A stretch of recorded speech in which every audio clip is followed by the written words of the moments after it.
Welcome to the Actors Studio. We are in for an exciting night. Our guest of honor is someone you all know. Star of stage, screen, public access cable channels, fantasy camp, commercial training videos, and numerous Facebook posts and photo albums. Ladies and gentlemen, John Quattrucci.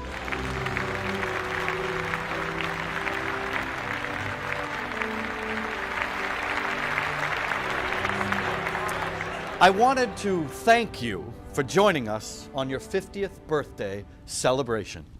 Well, John, let me just say this. I can honestly say that on my 50th, other than my wife, I don't think I'd want to be talking to anybody else but you. I am a huge fan. Well, thank you for that. Let me tell you, out of all the people we have spoken to at Actors Studio, I never have looked forward to an interview as much as I have this one. Thank you. Thank you very much. The curtain rose on John's life on January 29th, 1964. Even though his mother was in a major car accident while pregnant with John, to everyone he appeared unharmed and normal. Oh, what a precocious-looking child. Your love of the theater began in the 5th grade with the Gibbon School production of Fiddler on the Roof. Your father told me it was he who got your career off on the right foot.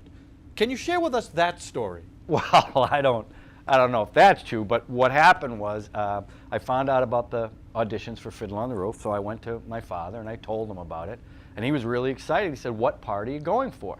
And I said, "Well, Dad, I'm gonna go for the lead," and he couldn't have been prouder.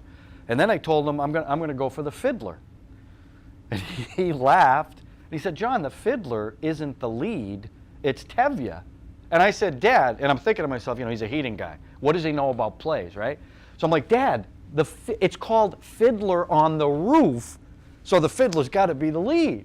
Well, needless to say, I try out for it and find out it is Tevye. So my father was actually right. But let's be clear, it's not like Dad incited me to act. I mean, that's just not true.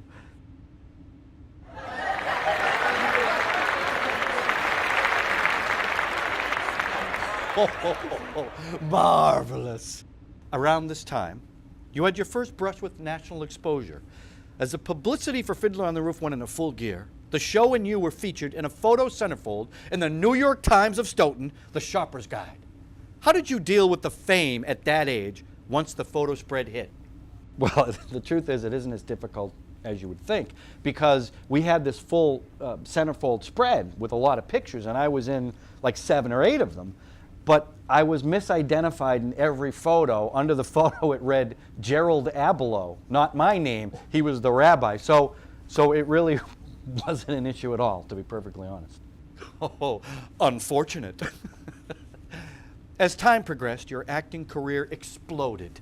You took on such classic roles as Junior in Where's That Report Card, Terence Trulung in The Wild Flowering of Chastity, and your tour de force as Corn Doggy in Rock and Roll. It continued at Stoughton High with Lemuel T. Thwackbusher in Cop and the Anthem, and your highly acclaimed performance in Pippin as player number 8.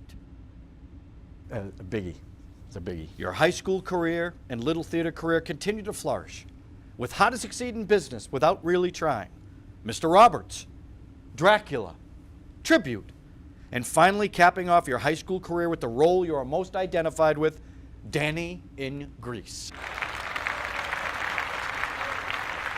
In fact, I believe you have been in 3 separate productions of Grease. True? Yes, it's true, and I did play Danny twice, but the final time I was in it, I was a little older, a little rounder, a little shorter than everybody else, so I played Sonny in the last version, not Danny. Ah, well, it happens. Yeah, it does. After high school, you had your choice of schools. Where did you attend? Emerson? Harvard? Yale? I attended Massasoit Community College. Ah, well, after you graduated from Massasoit, well, I didn't graduate exactly. I went for a year and a half. I see. Well, after your brief college experience, where you grew as a performer in roles in Funny Thing Happened on the Way to the Forum, Come Blow Your Horn, Cheaters, and The Foreigner, you decided to bring your talent to Hollywood, where you moved in 1984 with your friend David Lawson, or as he was known, Wee Wee. Yes. Regale us with stories of how you dazzled the Hollywood elites. Well, you see, it was difficult to get any work out there, acting-wise. So I ended up managing the McDonald's across from Disney World for most of the time I was out there. Well, one has to eat. After 2 years, you came back with hat in hand. Well, now, I wouldn't say hat in hand. Well, your dad's words, not mine. To pursue a new career, retail. After running electronics at Service Merchandise, you had a major life-altering event in 1989. Can you tell us what that was? Well, so what happened was, working at Service Merchandise, corporate was looking for a national trainer, and they asked us to send in audition tapes. I even think you might have one, as a matter of fact, if you want to show a quick clip from it. We've had a little fun showing you how not to sell extended warranties and how to sell extended warranties. Now I'd just like to take a few seconds to talk about what I do to sell warranties. And the reason why that I've been pretty successful at selling these warranties is because I ask the customer. So that got me an interview in Nashville at Service Merchandise with Bill Stewart. So what happened was I go in to meet him, and I see his secretary, not him. And his secretary gives me a memo with 10 things on it that Bill wanted me to do. And I'm sitting here reading this going, I haven't even met the guy yet, and he's giving me stuff to do. Do I really want this job? Well, one of the things I had to do, I had to watch a video that Bill made, kind of guerrilla filmmaking. It was him in front of a flip chart doing training for 2.5 hours. So I watched it, and it was like, you know those Maxell commercials where the guy sits in front of the speaker and his hair's all, that's what that was like. So now I finished my chores. I go down to the cafeteria, and there's 8 people at this big table, including Bill, sitting to my right. And he says to me, so John, all cocky, what'd you think about the video? Like that. So I thought about it. I didn't care if I got this job or not, so I could answer one of 2 ways. I could answer the way I think he wanted me to answer, or I could be honest. So I went for the latter. I turned to him and I said, well, Bill, if it was me, I wouldn't quit my day job. Now, this is a senior vice president, and he turned to the guy next to him and said, if he's got the stones to say this to me now, I'm going to hire him. And that's how my relationship with Bill started and how I got the job. Bill sounds wonderful in a glasses half empty kind of way. Now, in 1996, another event occurred that completely altered the direction of your life. You met your beautiful wife, Rose. Can you share with the audience the story of your first encounter? Well, yeah. I mean, what happened was my folks set me up with her. Now, she had a boyfriend, but she was kind of on the outs with him. And they said, you got to meet this girl. And my father said, she got a great personality. Now, you know, in the guy world, great personality means she's a pig. So I was a little hesitant, but she was a golfer. So I said, you know what? I'm going to take a chance and I'm going to meet her. So I met her at the Avon Townhouse, which is a very high-class restaurant in Massachusetts. So I met her, and lo and behold, she was a knockout. She was beautiful. And I'm like, okay, this is looking pretty good. And then we sat down to eat. Now, we didn't know each other. We had a little small talk, but she ordered shrimp fried Diablo, right? And she put that head down and strapped on the feed bag like she hadn't had a meal in a year. And you know what I thought? If she could eat that meal on basically a first date the way she did, then I think we got something here, and I think there's a shot I can marry this girl. And let me tell you something, the rest is history. So much like the story of Tony Maria in West Side Story, you know, except for everyone dying at the end. Well, yeah, except for that, yeah. Now, as your company grew, you went back to your acting roots by performing and directing training videos for clients. Let's take a look at a few of those. Now look, I understand that maybe you've seen a training that you like, so you copy the style of it. In fact, I've been training for 20 years, but when I first started, I wasn't really sure what kind of trainer I wanted to be. I tried a little bit of everything. In fact, I'm remembering it like it was yesterday. Hi, my name is John Quattrucci, and I can sum sales in one word: spam. Hello, everyone. I'm John Quattrucci, and I'm here today with my good friend, Sparky. Hi, Sparky. How are you today? I'm doing great. Hello, everyone. My name is John Quattrucci. I am thrilled to be with you today to talk about sales. Sales, for a lack of a better word, is good. Sales works. Let me tell you something else. When you add a C to loser, you know what you get? That's right. You get closer.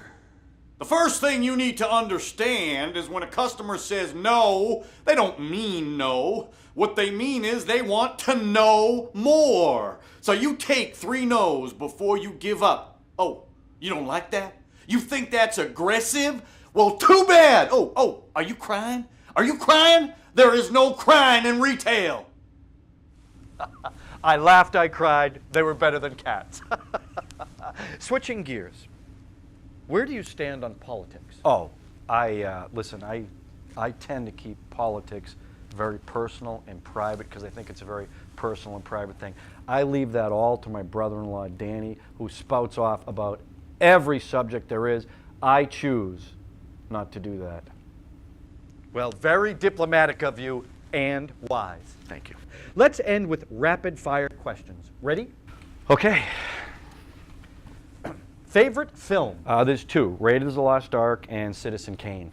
Favorite play you performed in? Funny thing happened on the way to the forum. Why? Best role I ever had. Favorite year of your first 50? Easy, 2004. Why? Red Sox winning the World Series. Favorite sibling? Oh, you know what? I love them all equally. Parents' favorite sibling? My parents love each of us equally. I can't even, with a straight face, I can't do that. My parents have told me several times that they love me more than the other kids. That's the truth. A favorite ex-wife of your brother Ralph? Well, that's a tough one. I mean, each one brought something different to the marriages. So I would have to say,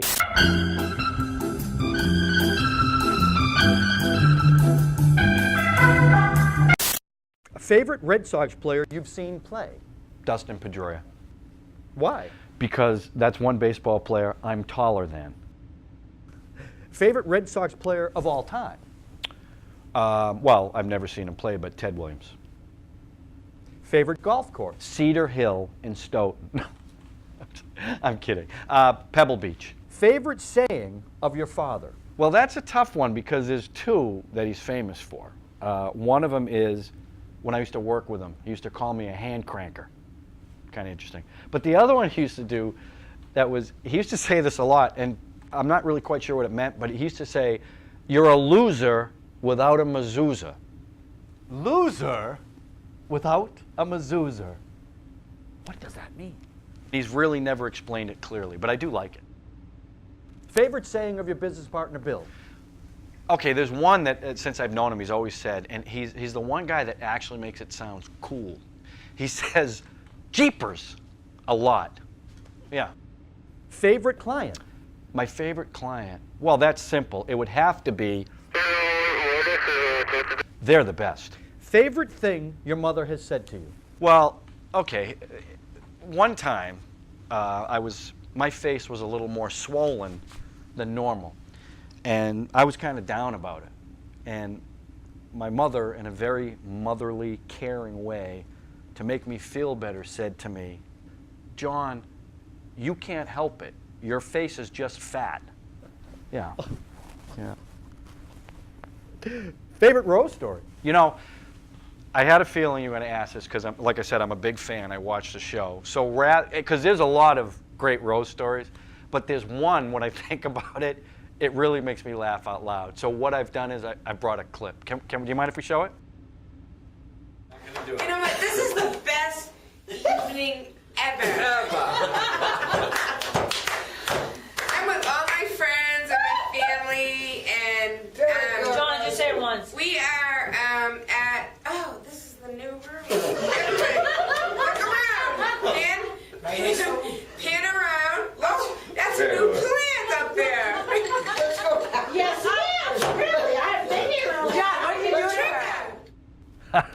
5 most important things in your life. Well, number 1 would be family and friends. I think if you have that, you've got everything.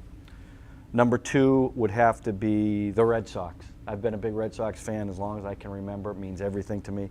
Elvis, number 3. Superman, number 4. And I think that about wraps it up. I think those are the most. I can't even think of a 5th one. If I get those 4 right, I'm happy. Well, John, thank you so much for spending this time with us. I think I speak for everyone when I say I cannot wait to see what the next 50 years will bring. Any closing thoughts? You know what? I just want to say how much fun this was, sharing the time with you and your audience, obviously. And I just want to say one more thing. The bar is open. Good night, everyone.